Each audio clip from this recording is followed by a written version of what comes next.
মান ক্বারাআল কুরআন, যে ব্যক্তি কুরআন তেলাওয়াত করে, ফাস্তাজহারাহু, কুরআনের হাফেজ হয়, কুরআন তেলাওয়াত করে এবং কুরআন মুখস্থ করে, কুরআনের হাফেজ হয়। ফাআহাল্লা হালালাহু, তার হালালকে হালাল হিসাবে গ্রহণ করে, ওয়া হাররামা হারামাহু, এবং তার হারামকে হারাম হিসাবে গ্রহণ করে, আদখালাহুল্লাহুল জান্নাহ, আল্লাহ তাআলা ওই ব্যক্তিকে জান্নাতে প্রবেশ করাবেন। আলহামদুলিল্লাহি ওয়া কাফা ওয়া সালামুন আলা ইবাদিহিল্লাযীনা ইসতাফা, আম্মা বা'দ, ফাআউযু বিল্লাহি মিনাশ শাইতানির রাজীম। বিসমিল্লাহির রহমানির রহিম।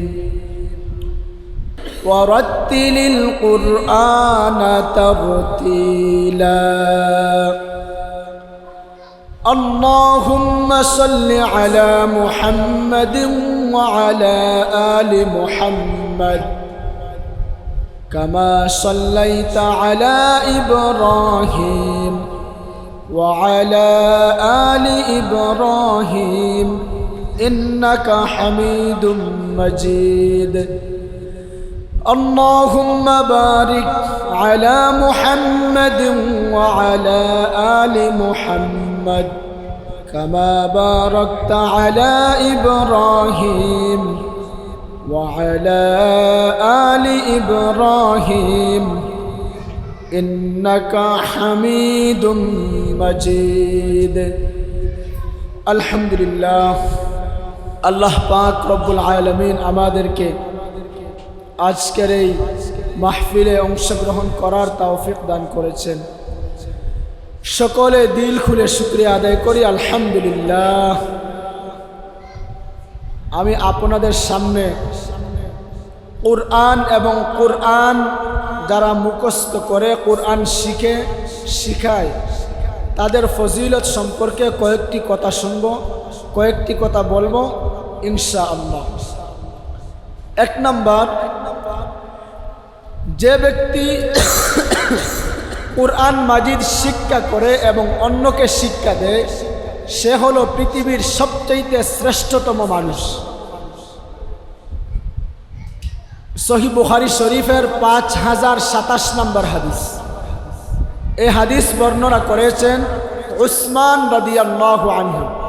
তিনি বলেন, নবীজি সাল্লাল্লাহু আলাইহি ওয়াসাল্লাম বলেছেন, খায়রুকুম মান তাআল্লামাল কুরআনা ওয়া আল্লামাহ, তোমাদের মধ্যে সর্বোত্তম ওই ব্যক্তি যিনি নিজে কুরআন মাজিদ শিক্ষা করে এবং অন্যকে শিক্ষা দেয়, তিনি হলো সবচেয়ে দামি ব্যক্তি। দুই নম্বর, যে ভালো করে কুরআন তেলাওয়াত জানে, কুরআনের হাফেজ, কুরআনের বিষয়ে পারদর্শী, সে সম্মানিত ফেরেশতাদের সাথে থাকবে। সহিহ বুখারী শরীফের 4937 নম্বর হাদিস। এই হাদিস বর্ণনা করেছেন আয়েশা রাদিয়াল্লাহু আনহা। তিনি বলেন, নবীজি সাল্লাল্লাহু আলাইহি ওয়াসাল্লাম বলেছেন, আল মাহিরু বিল কুরআন, যে ব্যক্তি কুরআনে পারদর্শী, মা'আস সাফারাতিল কিরামিল বারারাহ, সে সম্মানিত ফেরেশতাদের সাথে অবস্থান করবে। ওয়াল্লাযী ইয়াকরাউল কুরআন, আর যে কুরআন তেলাওয়াত করে, ওয়া ইয়াতাআতাউ ফীহি ওয়া হুয়া আলাইহি শাকুন, এবং যে ব্যক্তি কুরআন তেলাওয়াত করে কিন্তু সে কুরআন ভালোভাবে তেলাওয়াত করতে পারে না, আটকে আটকে তেলাওয়াত করে, যার জন্য তার অনেক কষ্ট হয়, রাসূল বলেন ফালাহু আজরান, আল্লাহ তাআলা তাকে দ্বিগুণ সওয়াব দান করবে। একটা হলো সে কুরআন শিখার কারণে সওয়াব, আরেকটা হলো সে চেষ্টা করার কারণে সওয়াব। তিন নম্বর, যারা দুনিয়াতে কুরআন তেলাওয়াত করে এই কোরআন কিয়ামতের দিন তার পক্ষে সুপারিশ করবে। শরহুস সুন্নাহ একটি কিতাব, ওই কিতাবের 3433 নম্বর হাদিস নবীজি সাল্লাল্লাহু আলাইহি ওয়াসাল্লাম বলেছেন, সালাসাতুন তাহতাল আরশি ইয়াউমাল কিয়ামাহ, তিনটি জিনিস এমন আছে যে তিনটি জিনিস কিয়ামতের দিন আরশের ময়দানে আরশের নিচে অবস্থান করবে। তিনটি জিনিস এমন আছে যেগুলো কিয়ামতের দিন আরশের নিচে অবস্থান করবে। নাম্বার 1 আল কুরআন। 1 নম্বর হলো কুরআন, ইউহাজ্জুল ইবাদ। এই কুরআন কিয়ামতের দিন বান্দা যদি দুনিয়ার জীবনে ভালোভাবে কোরআন তেলাওয়াত করে তো কোরআন এই ব্যক্তির পক্ষে সুপারিশ করবে। আর যদি কোরআনের হক আদায় না করে তো কোরআন কিয়ামতের দিন তার বিরুদ্ধে অভিযোগ করবে।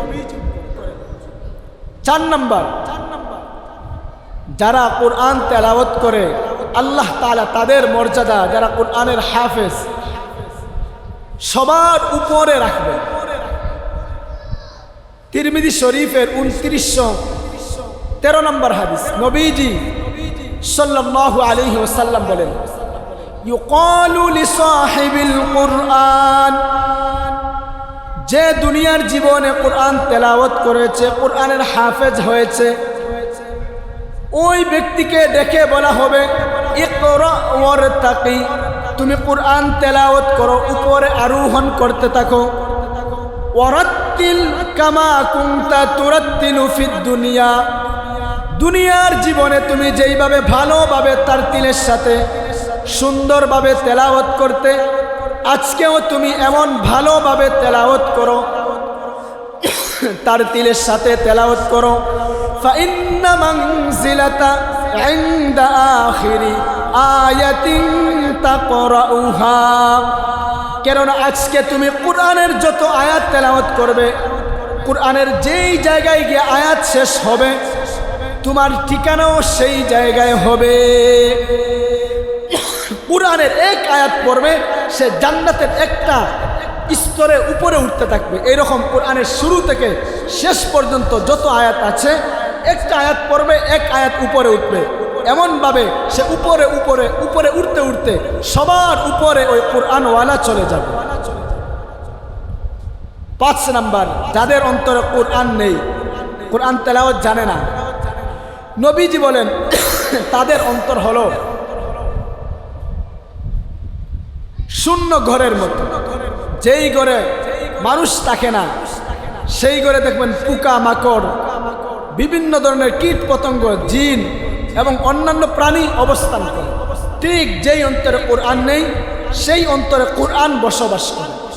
তিরমিজি শরীফের হাদিস নবীজি সাল্লাল্লাহু আলাইহি ওয়াসাল্লাম বলেন, ইন্নাল্লাযী লাইসা ফী জাওফিহি শাইউম মিনাল কুরআন, নিশ্চয় যেই অন্তরের ভিতরে কোরআন নেই, কালবাইতিল খারিব, সেই অন্তরটা হলো বিরান ঘরের মতো, শূন্য ঘরের মতো।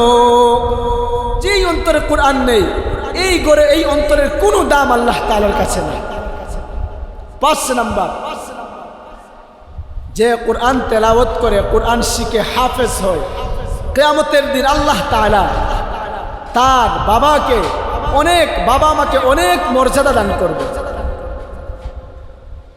তিরমিজি শরীফের, আবু দাউদ শরীফের 1453 নম্বর হাদিস নবীজি সাল্লাল্লাহু আলাইহি ওয়াসাল্লাম বলেন, মান ক্বারাআল কুরআন, যে ব্যক্তি কোরআন তেলাওয়াত করবে, ওয়া আমিলা বিমা ফিহি, কোরআনের ভিতরে যা কিছু আছে তার উপর আমল করবে, উলবিসা ওয়ালিদাহু তাজান ইয়াউমাল কিয়ামাহ, কিয়ামতের দিন তার বাবা মাকে নূরের মুকুট পরিধান করানো হবে।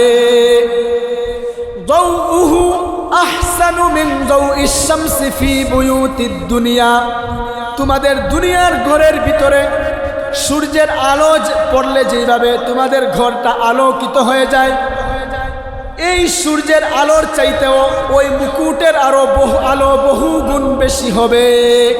ঘরে যখন সূর্যের আলো আসে অনেক আলোকিত হয়, নবীজি বলেন ওই কোরআনওয়ালার বাবা মাকে যে নূরের টুপি পরিধান করানো হবে, নূরের যে মুকুট পরিধান করানো হবে, এইটার আলো এর চাইতে আরো বেশি হবে।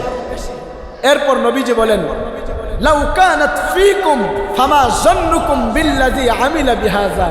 সুতরাং তোমরা বলো তো, যদি বাবা মায়ের এত মর্যাদা হয়, যে এই কোরআন তেলাওয়াত করে এবং তার উপর আমল করে, তার মর্যাদা আল্লাহ তাআলা কত বাড়িয়ে দিতে পারে। 7 নাম্বার, যে কোরআনের হাফেজ হয় সে তো নিজে জান্নাতে যাবে, তার পরিবারের সদস্যদের মধ্য থেকে এমন 10 জন মানুষকে সে সুপারিশ করে জান্নাতে নিয়ে যাবে যাদের জন্য জাহান্নাম ওয়াজিব হয়ে গিয়েছে।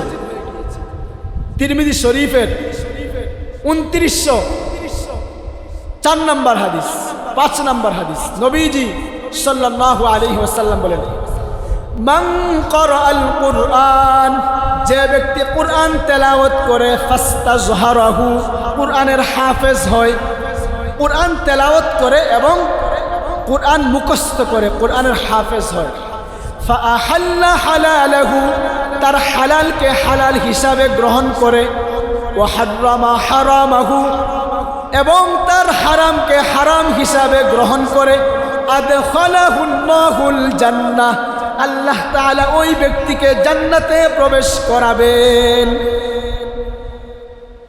ওয়াসাফাহু ফি আশরাতিন মিন আহলি বাইতি, এবং সে তার পরিবার পরিজনের মধ্য থেকে এমন 10 জন ব্যক্তিকে জান্নাতের সুপারিশ করবে, কুল্লুহুম কাদ ওয়াজাবাত লাহুন নার, যাদের জন্য জাহান্নাম ওয়াজিব হয়ে গিয়েছিল।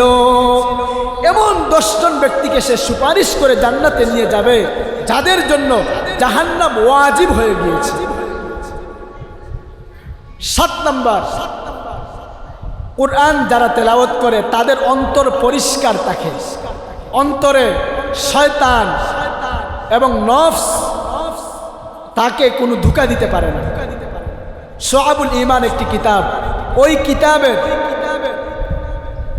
1859 নম্বর হাদিস, এই হাদিস বর্ণনা করেছেন ইবনে ওমর রাদিয়াল্লাহু আনহুমা। তিনি বলেন নবীজি সাল্লাল্লাহু আলাইহি ওয়াসাল্লাম বলেছেন ইন্না হাযিহিল কুলুবা তাসদাউ, নিশ্চয় এই অন্তরসমূহে মরীচিকা পড়ে, কামা ইয়াসদাউল হাদিদু ইযা আসাবাহুল মা, যেমনি ভাবে লোহায় যখন পানি পড়ে, পানি লাগে তো লোহার মধ্যে জং ধরে, ঠিক তেমনি ভাবে মানুষের অন্তরেও মরীচিকা পড়ে, জং ধরে।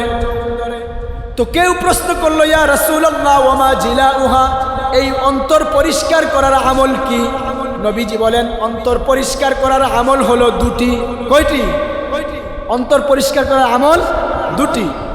1 নম্বর নবীজি বলেন কাসরাতু যিকরিল মাউত, বেশি বেশি করে মৌতের কথা স্মরণ করা, ওয়া তিলাওয়াতিল কুরআন, বেশি বেশি